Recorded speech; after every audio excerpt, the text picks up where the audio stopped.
तो आप चिंतनशील नहीं है, यकीनन आप फिलोसोफर नहीं है, क्योंकि फिलोसोफर होना और फिलोसफी पढ़ना ये दो अलग बात है।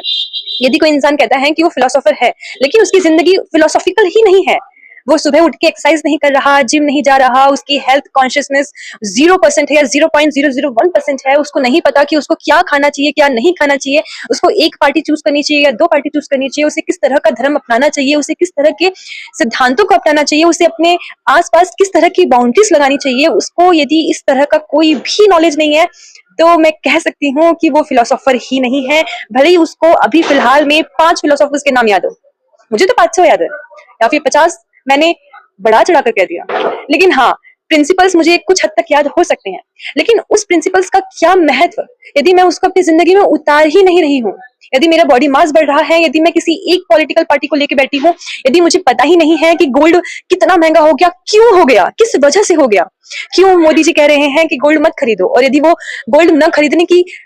सिफारिश कर रहे हैं तो इन्फ्लेशन क्यों आ रहा है,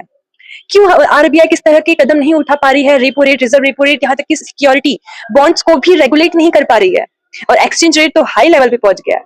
मैं हर एक फॉर्म को मिक्स करने की कोशिश कर रही हूँ। मैं ये जानती हूँ कि मैं हिस्ट्री, पॉलिटी, ज्योग्राफी, इकोनॉमी को यूपीएससी के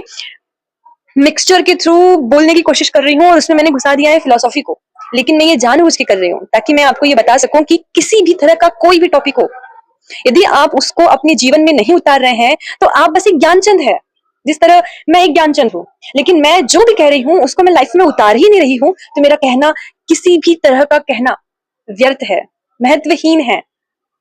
उसका कोई मतलब नहीं है। सो जुड़ते रहिए। नमस्ते, मैं हूँ शिवानी।